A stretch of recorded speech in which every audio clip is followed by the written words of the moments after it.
I have been looking for an inexpensive, and I mean really inexpensive, Windows laptop for a little while now, because some of the things that I was previously doing in Windows 10 and Windows 11 virtual machines don't really make sense to do anymore.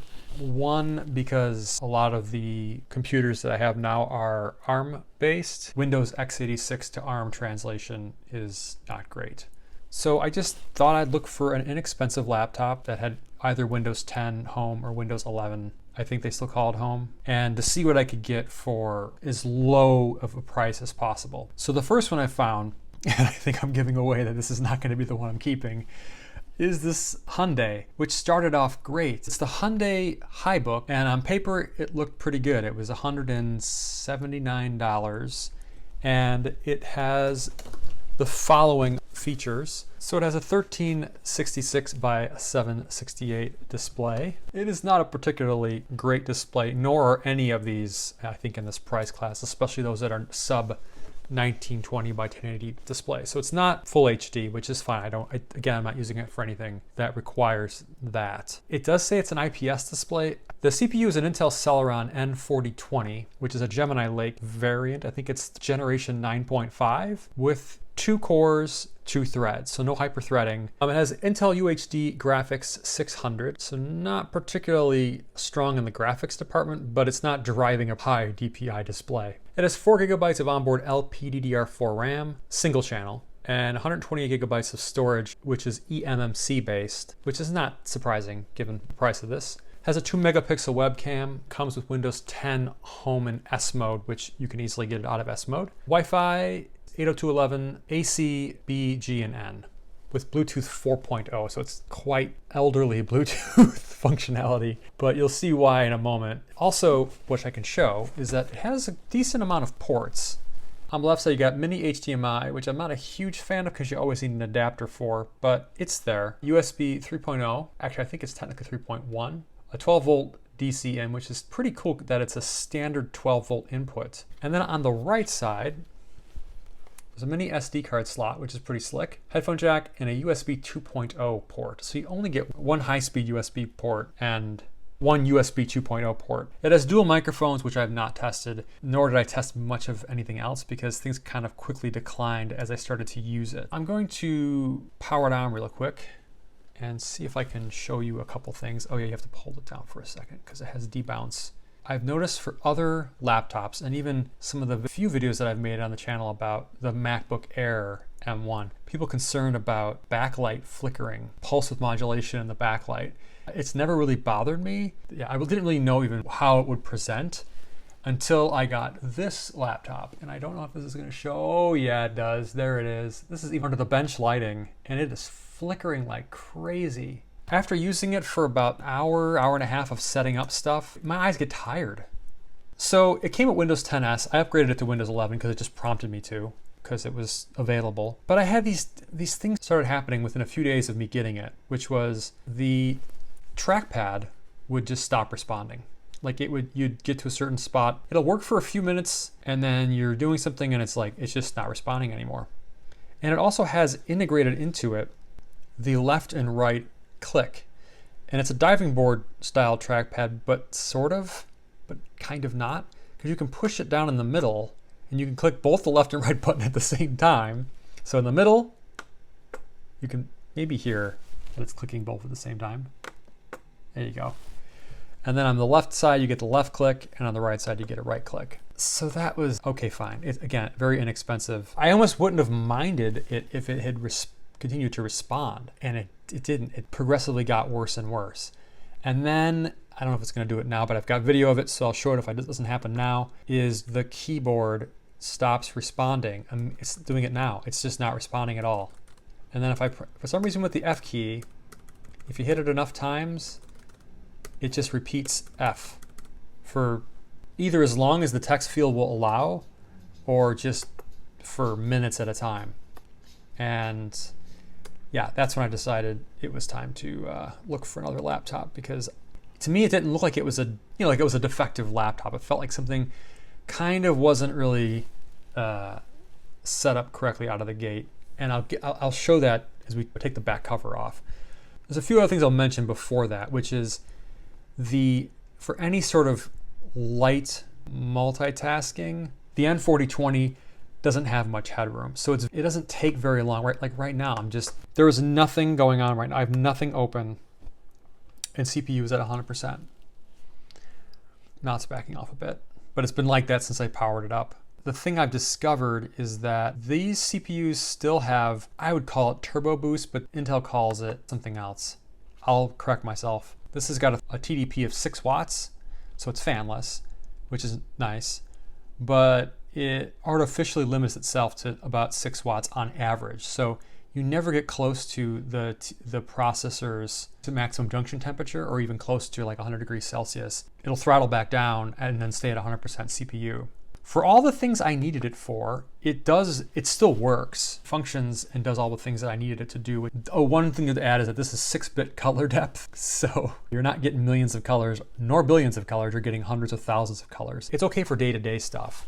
The color looks okay, but it's not gonna be winning any prizes for its color reproduction, for its clarity, the resolution, or anything like that. I mean, I put this next to my 2020 M1 MacBook Air, and it's just so much more crisp than this, where I can actually see the individual pixels, which I knew that going into this. It did surprise me a bit though how much you have to spend to get an actual high DPI display in a laptop. It's quite a bit more than I thought it would. I thought it'd be easy to find one under $400 to $500, but no, unless I'm looking in the wrong place. If you want something that comes out of the box as clean as possible with as little bloatware as is possible, this might check a pretty big box for you if you can get past the other issues with the trackpad, the keyboard.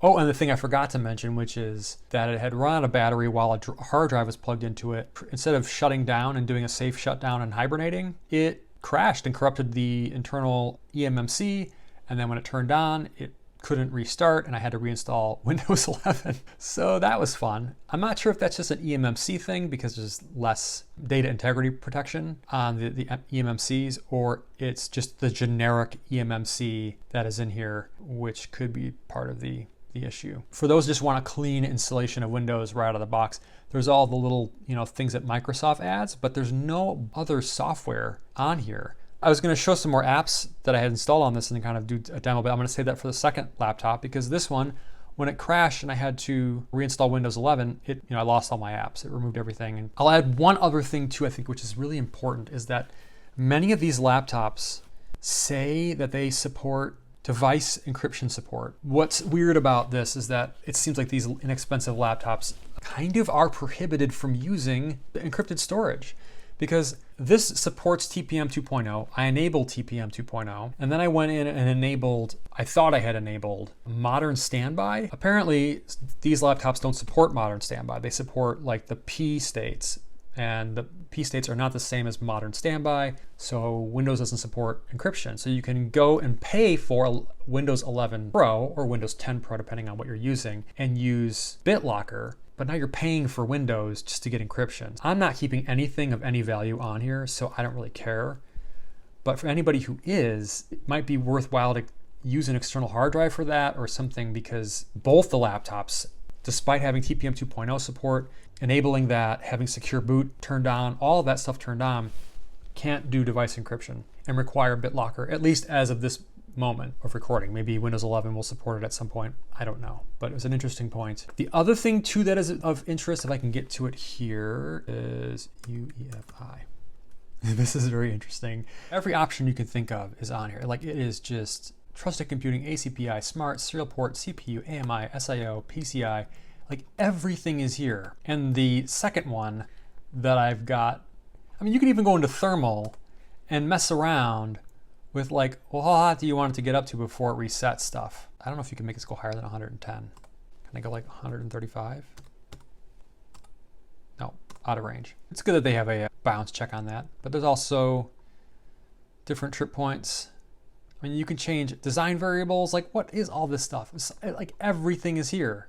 That's pretty crazy. When I was looking at some of the issues with the trackpad and the keyboard, I had discovered that there was a Linus Tech Tips video that this was talking about. It was just inexpensive laptops. And there was one called a Pinebook, I believe, and there was another one, I can't remember what the other one was called, but they looked almost identical to this. They may have had a slightly different size, but the keyboard layout, the microphone placement, the ports that it had, and then once we go take a quick dive inside, it all looked identical. So I tried to do some research before this video to try to figure out if Hyundai is the manufacturer of this.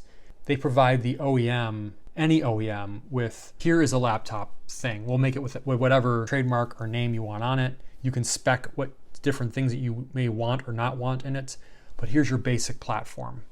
And looking at the inside of some of the ones that are not Hyundai and seeing that Hyundai is a much, much larger company, my guess, this is just a guess, is that Hyundai is the one making these and they just spec them out as inexpensive laptops that you can rebrand as whatever you want. So that's my guess. Otherwise, the other way around would be Hyundai is choosing to buy these things and then just rebrand them themselves. But on their website, Hyundai Technology Group Incorporated, which is the manufacturer, they have a lot more stuff than just this laptop. They have gaming PCs and other things on their website. So I'm not really sure why they would go and do like a one-off of this if they have a much broader offering on the website. Anyways, it's just a bit of speculation based on what I've seen. So I'm going to shut this down now and we'll take a quick look inside. Close it up, flip it over. One thing is, even though it's a 6-watt TDP, it gets hot. It gets quite hot. What's surprising is that the other one that I'll be showing doesn't. It gets warm, but nowhere near as hot as this thing does. All the screws on it are Phillips. Underneath this is pretty amazing. It has an M.2 slot, but it comes with 128 gigabytes of storage on board, but it has an M.2 slot here. That's pretty slick for being able to add more storage.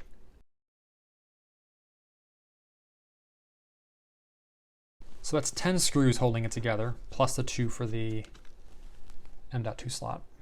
And they're not self-tappers. They actually machine screws that actually go into threaded posts, which is nice for something this inexpensive. I mean, I think it's kind of necessary for this thing to have any rigidity whatsoever, because once you remove this back panel, which I've already removed once, it kind of loses a lot of its rigidity. We just pull up, just grab from the back here. This is right mid-back, pull up on it, and it releases the whole thing.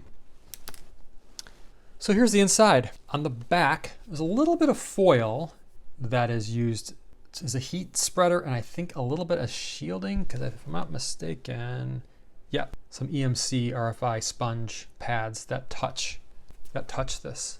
That's the EMI RFI shielding you're getting. There's some scratches. Wow. This mold it looks like it has been well used. I mean, it still comes together cleanly. The whole thing comes together cleanly, but the release points look a little like this got stuck in the mold and they were trying to get it out or something. I don't know. Anyways, that's the back panel. Not much to say about that. Here's the rest of it. When I first opened it up, because I was kind of curious about with the trackpad and the keyboard, I noticed there was a little thermal pad, and I was like, well, you know what, I'm going to try to make the thermal pad better. So I took some of the leftover thermal pad I had from the MacBook Air experiment and put it on the heatsink here. This is not the standard piece. So I'll take that off and put back on what it comes with, which is this little tiny square right there. It just sits right there and makes contact with this foil. So that acts like a heat spreader. It is interesting that this is all copper. It's really, really thin, but it is all copper. I think they're using that both, again, for EMI, RFI, and as the heat spreader. We'll start on the upper right and we'll work our way left. So on the right here, there is under this tape is I'd say HDMI, but it's not HDMI. This is what, I think it's just DVI to the display. It doesn't support HDCP, so I haven't tried yet on the other one I have also does not support HDCP. So I haven't tried to play any Netflix or anything like that is copy protected. Yeah, we'll see what happens with that one. And then I'll talk about that in the other video for that laptop because it's the same. What's strange is that you can't see where the solid state storage is, which I presume is underneath this. And so if we move left, so underneath this is the Celeron, is the onboard RAM, and I think the storage as well. There's a little tag here that says I think it's NST or RST, and I think that either is the manufacturer, but it's not Hyundai manufacturing this. So somebody else is manufacturing this. which is interesting. To the left of all of this that has the heat spreader over it, we've got the chip that is controlling Wi-Fi and Bluetooth, and it has the single antenna, micro BNC coming out, and it goes, I don't know where that goes. It goes down somewhere. I don't know where that tape actually goes off to. But you also got fabric tape holding various things down, but it goes off to wherever it's going off to. It seems like this is a modular design because you have these two boards. You have the main board, which has the power, USB, and micro HDMI all on this one side. And then there's a flat flex that runs between here with, seems like not a lot of, I don't know what that's using. Unless it has 2 layers, it might have 2 layers. Because that's not enough, that's not a lot of connections. It's 1, 2, 3, 4, 5. It's only 5 connections. Because it has USB 2.0, the headphone jack, and the micro SD card. So I'm wondering if there's something else. No, that seems like that's it. I wonder what that's using. Because that's not, I mean, just this for the whole thing? Unless this is just providing power and there's something else. No, I don't see any other connections. There is a chip on this side, so I'm wondering if it's using, I mean, 2.0 is low bit rate. I didn't test how fast the SD card reader is. I just noticed this is not a lot of traces in here. Crazy. But what is interesting is that this is split, and there's a space here which can be used like for the M.2. This seems like it can just be stretched out a little further for a laptop with a 15.6-inch screen, and you can keep the same boards. You just move them a little farther apart. It even seems like this ribbon cable was even intended for that purpose because it's kind of sticking up here. It's not flat against the chassis. So over here, I noticed that the antenna cable for the Bluetooth and Wi-Fi runs down, I think, beneath the battery, and then comes back out and goes to this little sticker that I believe is for both Bluetooth and Wi-Fi. Yeah, there's some speakers. They're okay. And then we have the battery. And the battery is a 37 watt hour cell.